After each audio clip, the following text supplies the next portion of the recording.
Hello दोस्तों, आज के इस वीडियो में हम बात करेंगे एक ऐसी बीमारी के बारे में जो अगर किसी को भी हो जाए तो उसको काफी देर तक तो पता ही नहीं पड़ेगा कि वो उस बीमारी से ग्रसित है, और जब तक उसको पता पड़ेगा उसका बहुत ज्यादा वैल्यूएबल टाइम वेस्ट हो चुका होगा। हम बात कर रहे हैं ओवर थिंकिंग के बारे में।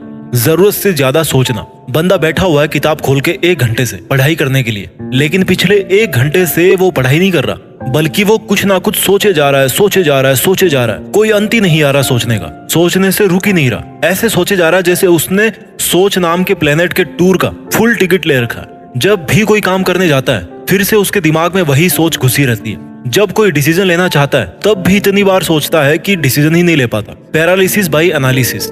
सोच सोच के पूरे थॉट प्रोसेस को लकवा हो गया। पास्ट में पेंडुलम की तरह झूल रहे हो। मैं ऐसा कर सकता था, उसको ऐसा नहीं करना चाहिए था मेरे साथ, ये हो सकता था, वो हो सकता था, होना चाहिए था, हो सकता था, होना चाहिए था, हो सकता था, होना चाहिए था, हो सकता था, क्यों नहीं हुआ। पास्ट नहीं तो फ्यूचर में झूलते रहेंगे। क्या होगा, कैसे होगा, नहीं कर पाया तो और अगर कोई घर पर रात को आने में थोड़ा लेट हो गया तो सोच सोच के गला सूखा जा रहा है कि कहीं वो फिल्मों की तरह दिया बुझने वाला सीन तो नहीं होने वाला। देखो भाई, बनना था आपको वॉरियर और बन गए वरियर। चीता बनना था, चिंता कर करके बर्बाद हो गए। आज हम इसी जरूरत से ज्यादा सोचने वाली बुरी आदत का इलाज करेंगे। श्री भागवत गीता में अर्जुन बोले कृष्ण से कि हे कृष्ण, इस मन को रोकना तो असंभव है, क्योंकि ये मन बहुत चंचल है, कभी यहाँ तो कभी वहाँ। और जब मेरे जैसा अर्जुन इसको कंट्रोल नहीं कर पा रहा तो एक आम आदमी कैसे इसको कंट्रोल कर पाएगा। श्री कृष्ण बोले कि हाँ अर्जुन, तुम बोल तो सही रहे हो, पर ऐसा नहीं है कि सोच को वश में करने का कोई उपाय ही नहीं है। अर्जुन ने पूछा क्या? श्री कृष्ण बोले अभ्यास, प्रैक्टिस। प्रैक्टिस करके कोई भी इंसान अपने मन का मालिक बन सकता है, अपने विचारों को जीत सकता है, और वो जो सोचना चाहे सोच सकता है, और जो करना चाहे वो भी कर सकता है। अब ये अभ्यास क्या है? यहाँ पर क्या प्रैक्टिस करें हम ओवर थिंकिंग से बचने के लिए? अब काम की बात शुरू होती है। ध्यान से समझिए इस वीडियो को लास्ट तक, और अगर आप इसको लास्ट तक देख पाए तो समझ जाना आपको अपने विचारों पर कंट्रोल है। बहुत सारे लोग होंगे जो इस वीडियो को लास्ट तक देख भी नहीं पाएंगे क्योंकि विचारों पर कंट्रोल ही नहीं है। और मैं ध्यान से समझने के लिए इसलिए बोल रहा हूँ आपको, क्योंकि ओवर थिंकिंग का जो टॉपिक है ना, ये बात है ही ऐसी कि इसको बहुत बारीकी से समझना पड़ेगा। देखो होता क्या है, जब जब आप ओवर थिंकिंग करते हो तो आप अपने प्रेजेंट से निकलकर, यानी कि जो काम आप उस टाइम पर कर रहे हो उससे निकलकर आइदर आप पास्ट में चले जा रहे हो या फिर आप फ्यूचर में चले जा रहे हो। अपने विचारों को वर्तमान में पकड़ के रखना ही सबसे बड़ा सबूत है कि आपका अपनी थॉट्स पर कंट्रोल है और आप उस टाइम अपने काम में पूरा ध्यान लगा पाते हो। जब जब आप पास्ट के बारे में सोचते हो तो आपके मन में सबसे पहले यही आता है कि ऐसा होता तो वैसा होता, वैसा होता तो ऐसा होता। देखो मेरे भाई, पास्ट को आप चेंज नहीं कर सकते, लेकिन उससे आपको जो मैसेज मिला है, उससे आपको जो सीखने को मिला है, उस सीख को आप अपने हिसाब से चेंज कर सकते हो। पास्ट केवल और केवल सीखने के लिए ही होता है। पास्ट का पर्पज ही होता है कि बस मेरे से सीखो।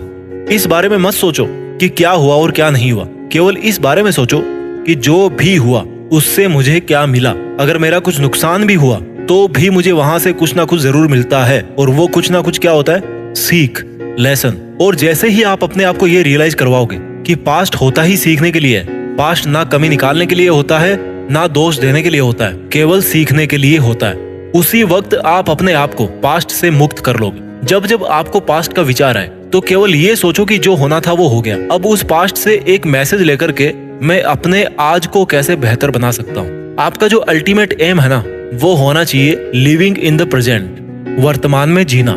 तो आपने अपने आप को पास्ट से फ्री कर लिया, और फ्यूचर से अपने आप को ऐसा कह के फ्री कर लीजिए कि अभी इस मोमेंट में मैं जो काम कर रहा हूँ उस पे ही मेरा फ्यूचर डिपेंड करता है। फ्यूचर के बारे में सोचने से फ्यूचर नहीं बदलेगा, पास्ट की सीख लेकर वर्तमान को बेहतर बनाने से फ्यूचर बदलेगा। तो आपने अपने आप को पास्ट और फ्यूचर दोनों से फ्री कर लिया। ये बेसिक फंडा हो गया ओवर थिंकिंग से बचने का। नाउ अपार्ट फ्रॉम दिस, आपको अगर बार बार कोई थॉट परेशान कर रही है, टेंशन हो रही है, तो अपने लिए मैन्युअली दूसरे डिस्ट्रैक्शन क्रिएट कीजिए। फॉर एग्जाम्पल, जब आपने ट्रैक कर लिया कि आप पास्ट और फ्यूचर में झूल रहे हो, तो आपके पास में ऐसी कोई हॉबी होनी चाहिए जिसमें आप उस वक्त अपना टाइम लगा सको। मान लो वॉकिंग करने चले गए थोड़ी देर बाहर। आप जो भी काम कर रहे हो केवल उस काम को एंजॉय करना सीखो। बहुत से लोग हैं जो खाना खाते रहेंगे और कुछ सोचते रहेंगे, चाय पीते रहेंगे और कुछ नेगेटिव सोचते रहेंगे। वो भूल ही जाते हैं कि भाई चाय देखो कितनी अच्छी बनी है, खाना कितना अच्छा बना है, मौसम कितना अच्छा है, वो जिंदा है, स्वस्थ है, घर पे सब ठीक है उनके, वो लाइफ में अच्छा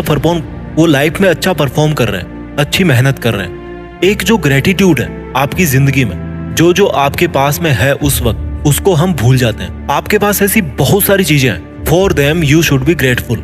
हम सूरज के ग्रेटफुल हैं जिसकी वजह से इस धरती पे जीवन है।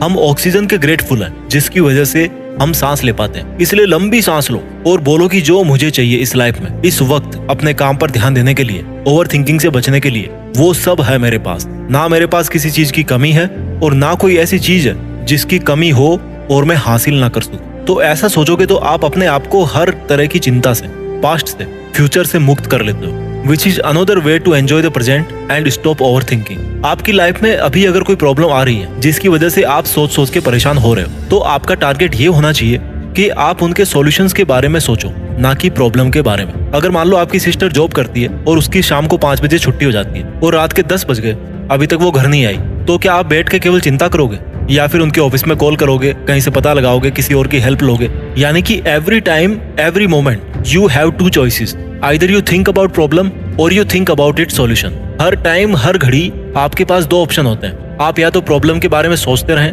या फिर सॉल्यूशन के बारे में सोचें। सोचना ही तो है, किसी एक के बारे में आपको सोचना ही है। Living in the present moment without getting into any worry is the key to learning how to stop over thinking. आपको अपनी लाइफ का चार्ज खुद लेना पड़ेगा। अगर आप उस जगह पे नहीं हो अपनी लाइफ में जहाँ पे आज आपको होना चाहिए, तो इसमें अब भी देरी नहीं हुई है। आप उस चीज को तो नहीं, लेकिन उससे बेहतर चीज को जरूर अचीव कर सकते हो। और जब आप अपने आप को कन्विंस कर लेते हो, मोटिवेट कर लेते हो कि यू डिजर्व बेटर, आप उससे बेहतर डिजर्व करते हो, तब आप अपने आप में कॉन्फिडेंस और कंसंट्रेशन डेवलप करते हो और आप में कोई कमी भी रह जाती है, और में भी कोई कमी रह जाती है जिसकी वजह से आप उस बात को भूल नहीं पा रहे हो। तो एक चीज याद करो, इस दुनिया में कोई भी बंदा परफेक्ट नहीं है। एक कहानी है, सच है कि झूठ है मुझे नहीं पता। द्रौपदी ने अपने पुराने जीवन में बहुत बड़ी तपस्या की। भगवान प्रसन्न होकर प्रकट हुए और बोले कि क्या चाहिए वरदान तुम्हें बताओ। तो द्रौपदी ने 5 गुण बताए और कहा कि हे भगवान, जिस पुरुष में ये 5 गुण हो उसी को मेरा पति बनाना। भगवान ने समझाया कि देखो, ऐसा इंसान तो हो ही नहीं सकता। इंसान मैंने बनाया ना, मुझे पता है ऐसा इंसान हो ही नहीं सकता। दूसरा वरदान मांग लो। बोला नहीं, मुझे तो ऐसा पति ही चाहिए जिसमें मेरे ये 5 गुण हो। भगवान ने बोला ऐसा पॉसिबल तो नहीं है, बट मैं कर दूंगा मैनेज। तथास्तु। हुआ क्या, अगले जन्म में द्रौपदी को 5 पति मिल गए। तो जब भगवान खुद बोल रहे हैं कि कोई भी परफेक्ट नहीं है, उन्होंने ऐसा इंसान बनाया ही नहीं है जो हर काम में, हर फील्ड में, हर क्वालिटी में सबसे अच्छा हो, सबसे बेस्ट हो। ऐसा हो ही नहीं सकता कि कोई फिल्मों में ऑस्कर लेने वाला स्विमिंग में भी इंटरनेशनल गोल्ड मेडल ला रहा है, मैराथन में भी गोल्ड मेडल ला रहा है, राष्ट्रपति भी बन गया हो, उससे सब इंसान खुश भी है, किसी को उससे शिकायत भी नहीं है। दुनिया का सबसे बड़ा एस्ट्रोनॉट भी वही है, वो बृहस्पति ग्रह पे भी जा सकता है, जिसको दुनिया की सारी किताबें दिमाग से याद है। नो यार, नेवर। ऊपर वाले ने ऐसा इंसान बनाया ही नहीं है। कोई ना कोई कमी किसी में जरूर होती है। इसलिए अगर आप इसलिए ओवर थिंकिंग कर रहे हो कि आप में कोई कमी है या अगले बंदे में कोई कमी है और उससे आपको फर्क पड़ रहा है, तो सोचिए कि इट्स नेचुरल। अगर उसमें कोई कमी है तो अच्छाई भी जरूर है। आपने जो फोकस डाल रखा है, जो आपकी फोकस लाइट है, उसका फोकस नेगेटिव चीजों से हटा के उसकी पॉजिटिव चीजों पे डालो, अपनी पॉजिटिव चीजों पे डालो। और जैसा कि भगवान श्री कृष्ण ने अर्जुन को कहा था कि अपने विचारों को कंट्रोल करना मुश्किल तो है, लेकिन इम्पॉसिबल नहीं है। और इसका तरीका यही है कि अभ्यास करते रहिए। किस चीज का अभ्यास? पास्ट और फ्यूचर की थॉट्स से आजाद होकर प्रेजेंट के काम पर फोकस करना। और आप पूरा फोकस इस पे लगाएं। मैं आपको एक पर्सनल एडवाइस देना चाहता हूँ, आप अपना पूरा फोकस इस पे लगाएं कि आप दुनिया में देश का नाम कैसे कर सकते हैं। आई होप कि आपके लिए ये वीडियो यूजफुल रहा होगा। अपना ख्याल रखिए और आगे बढ़ते रहिए। जय हिंद, वंदे मातरम।